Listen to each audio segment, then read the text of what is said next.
Pero yung dami kong nakapila dun sa labas na wala pang ticket. Pero kapag pasahero lang na walang dalang sasakyan at wala pang online ticket tulad ni April Garga, kailangan ng pass mula sa Online Registration Assistance System o ORAS. 26 years siya nagtrabaho sa Korea at ngayon lang magbabalik bayan. Reunion nila magkakapatid sa Boracay at kahit nagmahal na pamasahe, wala raw kapalit ang oras para sa pamilya. Sabi ng kapatid ko, ate, ulit sa Mabeo tayo. Sa dito nga, 60 years old ako. Kasi pagdating sa mga birthday, siyempre, lagi ako wala. Ano yung mga health test para sa mga kailangan ng yung mga walang internet o kaya yung nahihirapan sa teknolohiya. Kukunan na sila ng valid ID o kaya ng kanilang larawan. Pili ng biyahe, gusto nila. At pag nabigay na yung QR code, pipila na sila sa ticketing office, mabilis lang, at sigurado na ang biyahe. Si Engineer Anita Irigan natuwa sa kanya ay mas mabilis na sistema ng pagkuha ng biyahe. Kami nakakuha ng pass. Yes. ID. Ito, ID. Mabilis naman, basta, Masaya naman si Armin Tiago, hindi paggamay ang panibagong sistema. para sa akin parang namin. Kasi yung namin, 45 tapos may pila ulit dito. Quiet and peaceful ang Batangas Port buong Miyerkules Santo. Nagkaroon ng isang biyahe na kailangang palitan ng barko, pero hindi naman holiday ang mga pasahero. Nanatiling mahigpit ang seguridad at may mga nakadeploy ng mga K9 units sa buong pantalan. So far, compared din ulit sa last year, maluwag pa rin natin masasabi. Lagi ko sinasabi, hindi pa rin tayo pwedeng mga bante kasi mga mamaya pa rin bumagsak hanggang bukas. Latest sa pasahero, tumalo tayo ng 77,000 as of kanina 12 noon.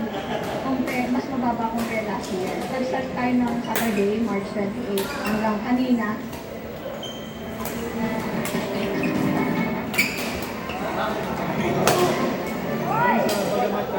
Yun nga, buong hapon na hindi ganun karami ang tao. Ito, pinaghandaan naman ito ng pamunaan sa Batangas Port. At kahit may pila rito, ito naman ay definite na may matatagyan sila. Patulong na rin ang kanilang online system. Ito ang live na sitwasyon dito sa Batangas Port. Ako si Bam Alegre, ang inyong saksi. Makikipagtulungan daw ang asosasyon ng developer na itinatayong condominium sa Maynila kung saan may nahulog na plane lift. Isang sugatan sa insidente. Saksi si Von Aquino. Sa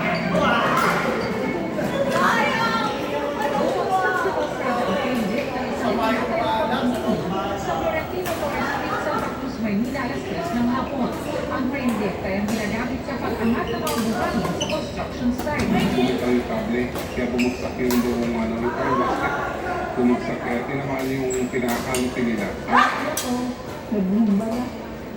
Yung pala, yung galing sa taas. Nagbumba ko na lang, mabagsak yung lakas ng impact. Pumuutok na yun.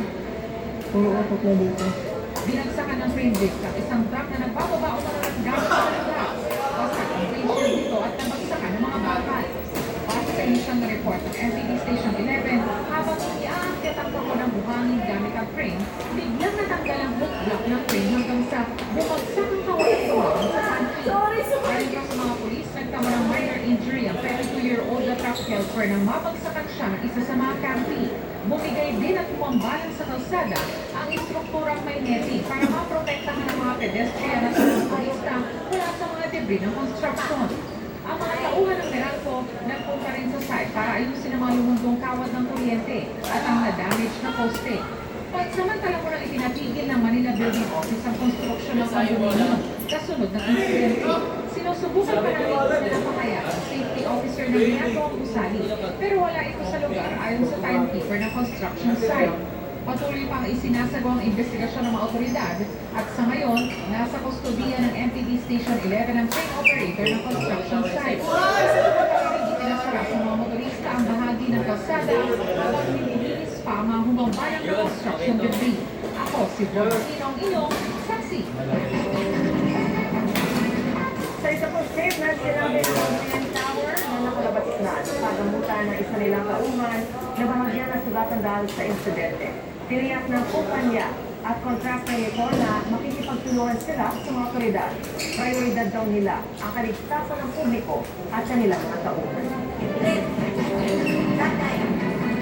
Pinili ng Department of Foreign Affairs Iranian Ambassador to the Philippines na ligtas na padaanin ang mga oil vessel papunta sa Pilipinas. Para naman makaiwas sa boarding, maaari raw pansamantalang limitahan ang binibiling petrolyo ng bawat trucker. Saksi si Maki Pulido. Gusto ka kaniyang Department of Energy na maprotektahan ang fuel supply ng mga Pilipino sa gitna ng patuloy na sigalok sa Pilipinas. Kaya sa Asian Operating Guidelines sa Kagawaran para tigilan ng boarding, sinabing maaaring pansamantalang ang dami ng binibiling petrolyo sa Pilipinas. Hindi kaya din ang regulasyon sa paggamit ng mga container. Pero wala kung ibang detalye ibigay ang DOE kaugnay nito at kung kailan ito ipatutupad. Muli raw bibigyan ng DOE DOJ Task Force para mag-imbestiga at mag-handle ito sa mga makatanggap na report ng boarding. Pagdating naman sa LPG, mismo mga nagbebenta na raw ang mga website kung sasama sa kaniwan ng binibili o pinarelitin na LPG tanks ng mga customer para sa boarding. Alam namin ang volume requirement ng kanila. Pagka nakita po namin tumaas ang kanilang demand o yung kanilang request for product, kinokontrol po namin dahil alam namin itatago lang po nila. Sa Houston, Texas, pag-ibig ang 44 million metric tons na LPG na papunta sa Pilipinas mula May 15 hanggang June 1. Katumbas yan ay 20 araw na supply para dumami ang inventaryo ng LPG sa 60 araw o hanggang katapusan ng Mayo. If you compare ourselves with India sa ngayon, hanggang ngayon wala silang product. Pero mahal lang din nila kaya tinaas na rin ang presyo ng LPG ng 17 to 36 pesos kada kilo. Kaya ang tangka ng LPG na karaniwang may 11 kilo, aabot na sa halos 1,500 pesos. Itay pa raw ang price hike kaya may kasunod pa sa mga susunod na linggo. Para makakagin si LPG, nagkagatong na lang si Marilu na may-ari ng karinderya. Natatakot mo, yun natin ang pangambahan ka naman sa humina. Alin po doon sa dalawa-dalawa. At pag humina, laban sa laban hanggang kaya pa. Nakayang po talaga kaya naman. Nalaban pa rin. Para makatulong sa mga manggagawang apektado ng kanilang nakatutok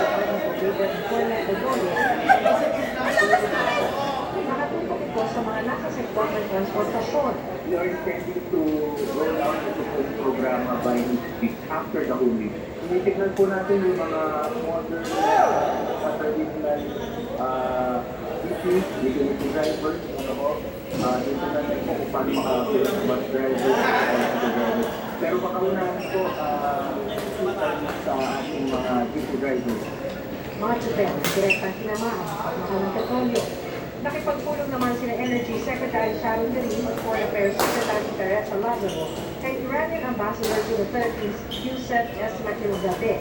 Ayon kay Undersecretary Claire Castro, hiniling ni Secretary Lazaro sa Iran na Irani bilang non-coastal country ng Pilipinas at pinagpiligtas sa pagdaan ng Philippine flag vessels. Nakapagdari makipagpulong si Secretary Lazaro sa Foreign Minister ng Iran. Mahigit isang buwan na ang gulo sa pagitan ng Amerika at kaalyadong Israel laban sa Iran. Sabi ni US President Donald Trump, tatapusin na niya ang military campaign ng Amerika sa Iran sa loob ng 2 hanggang 3 linggo.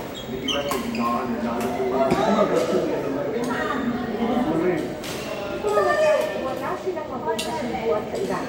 We're negotiating with them when we feel that they are for a long period of time experienced in the Stone Ages and they won't be able to come up with a nuclear weapon. Then we'll leave. So we have a deal with us, irrelevant. Now, it's possible that we'll have a deal because they want to make a deal. Sabi Trump, pagkatapos ng gulo, bababaan daw ang presyo ng gasolina. Ngunit All I have to do is leave Iran, and we'll be doing that very soon, and it'll become tumbling down. ako si Nato Pito, ang inyong bago ang saksi na hiniumano ng ceasefire ang bagong leader ng Iran ayon kay US President Donald Trump. Sa isang social media post, sinabi ni Trump na isang saalang-alang nila ito kapag binuksan na ng Iran ang Strait of Hormuz. At habang hindi pa nangyayari yan, ay patuloy lang nilang bobombahin ang Iran. Ngunit naman ang Iranian Revolutionary Guard nananatiling sarado ang Strait of Hormuz sa mga kalaban nilang bansa. Tuloy-tuloy na ang dami ng sasakyan sa tungong norte ngayong Kwaresma mula Caanlas, Balisawa, sa Live with James Sophia. James, Maris, maluwag na ang traffic dito sa Balitawak Toll Plaza ng NLEX ngayong gabi. Kung nagkakapila man ay doon sa mga lanes kung saan maaaring magbayad ng cash ang mga motorista, pero mabilis naman sila. Meron lang doon si RJ kasama ang apat na pwede kasi ng Miyerkules Santo. Siniguro na niya na sapat ang gasolina ng kanyang sasakyan bago pumasok sa North Luzon Expressway. Nagpakarga siya ng dagdag na 1,000 pesos sa isang gasolina ng sa EDSA Balitawak. Ayun na po kasi yung budget namin. Tapos ano, masyadong taas yung ano yung unleaded ngayon. Holy Week eh. So, Holy Week. Susunodin talaga namin. Kuya. Dahil may trabaho pa kanina ang kanyang anak. Ngayon lang din magaling sinito at kanyang mag-anak patuloy din kayo sa kasina. Kahit ang mataas ang presyo ng produktong petrol, tuloy ang bakit. Wala na yung magagawa. Magagawa lang. Basta makagawa. Mga araw, bakasyon. Eto, literal, tapos na. Saka, Kuya, out na talaga ako.